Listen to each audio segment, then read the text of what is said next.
Imaginez un peuple entier qui refuse d'aller à la guerre. Imaginez des millions de citoyens convaincus que les conflits européens ne les concernent pas et qui, quelques mois plus tard, se rallient massivement, prêts à sacrifier leur vie pour une cause lointaine. Comment un tel renversement est-il possible ? Qui contrôle réellement nos opinions ? Et surtout, comment depuis plus d'un siècle, certains ont appris à manipuler nos émotions, nos désirs et même notre conception de la vérité ?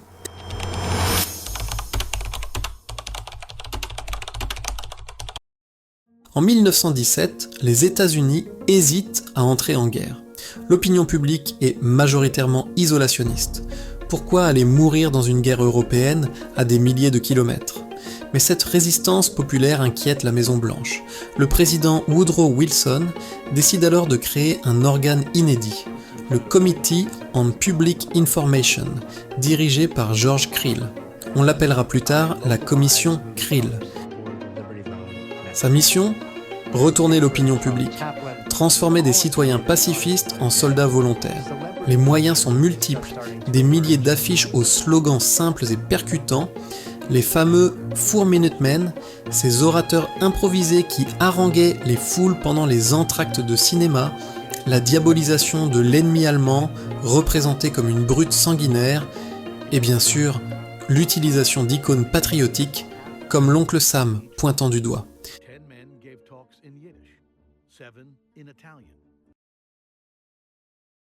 Résultat, en quelques mois seulement, l'Amérique change d'état d'esprit. Un peuple hésitant devient une nation en armes. Cette expérience sera fondatrice, car elle prouve qu'avec les bons récits, les bons symboles et les bonnes émotions, on peut transformer la réalité perçue par des millions d'individus.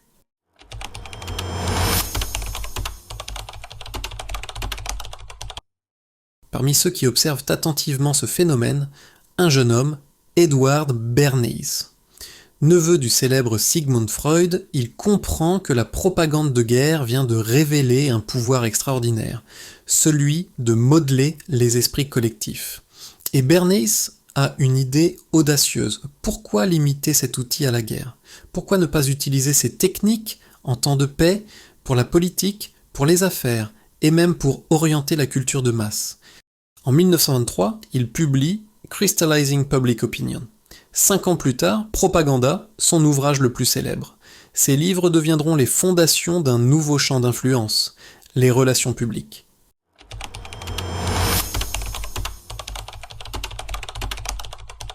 Edward Bernays n'était pas seulement un praticien, il avait une véritable philosophie de la manipulation. Pour lui, les sociétés modernes ne pouvaient pas fonctionner sans une minorité invisible capable de guider la masse.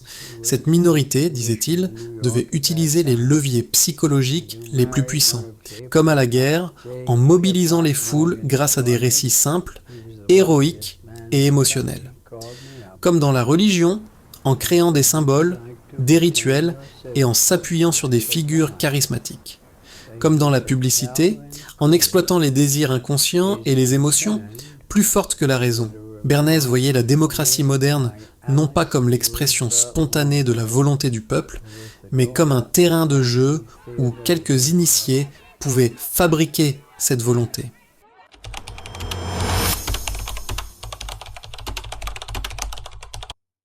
Bernays n'était pas un théoricien enfermé dans les livres. Il testait ses idées dans des campagnes spectaculaires. En 1929, il lance l'opération des Torch of Freedom. À une époque où fumer en public était jugé scandaleux pour une femme, il organise une mise en scène. Bien évidemment, il a tout coordonné, il a tout planifié, il a payé ces gens-là. Et marchant à New York pendant la parade de Pâques, certaines femmes, et là les journalistes les attendent, le lendemain ça va être dans tous les journaux en première page, sortent des cigarettes et les allument et les appellent des flambeaux de la liberté. Torches of Freedom. Le message ? Fumer, c'est un acte d'émancipation féminine. Résultat, les ventes de tabac explosent.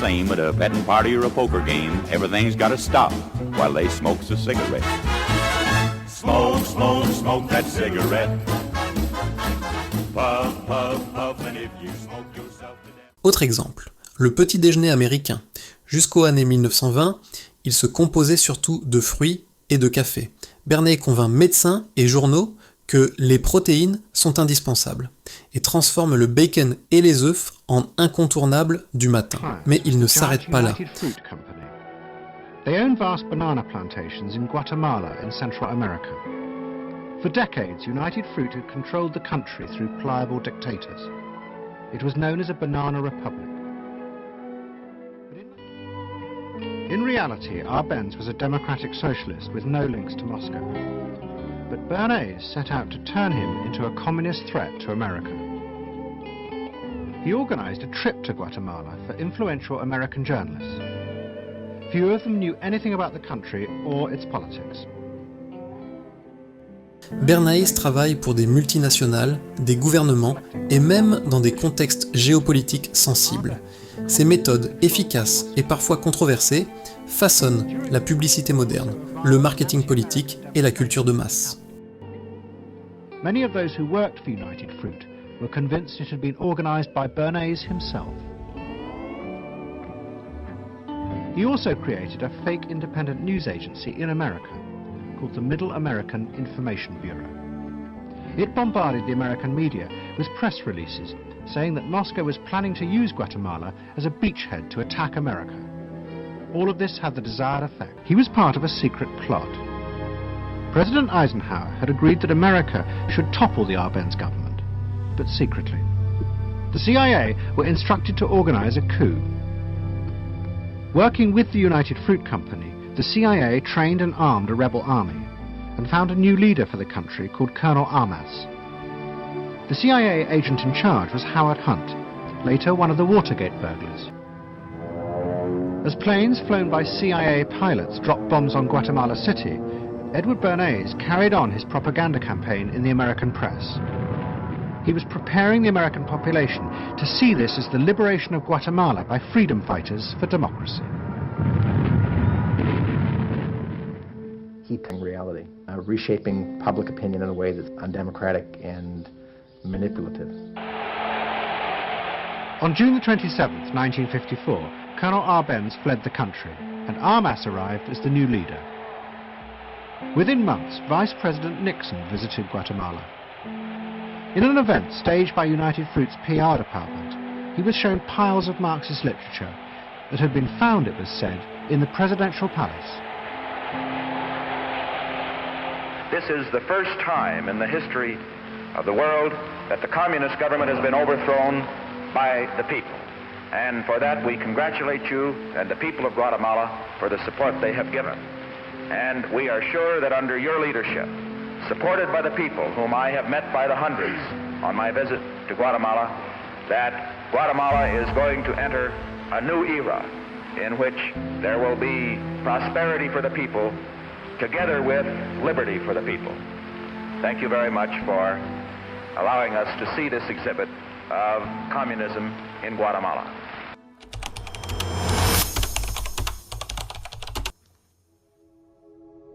Ces idées irriguent le XXe siècle.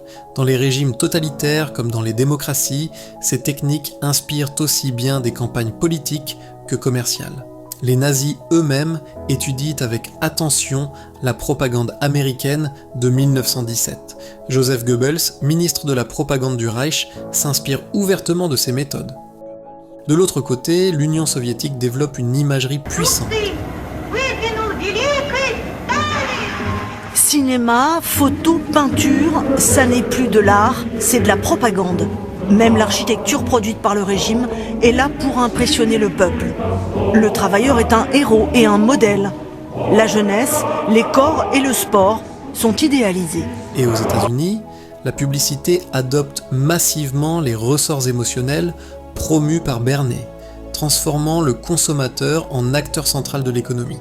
La propagande n'est pas un vestige du passé, elle est partout autour de nous, dans les réseaux sociaux, saturés de désinformation, dans la politique où chaque discours est calibré pour susciter des émotions précises. Les 48 otages détenus par le Hamas. Le temps est venu d'arrêter la guerre. Dans la consommation où chaque produit se part d'une promesse symbolique. Le danger, c'est que nous croyons souvent être libres dans nos choix, alors qu'ils sont guidés par des récits soigneusement construits. Ce que nous appelons la vérité est parfois une illusion collective, une manipulation subtile. La question reste ouverte.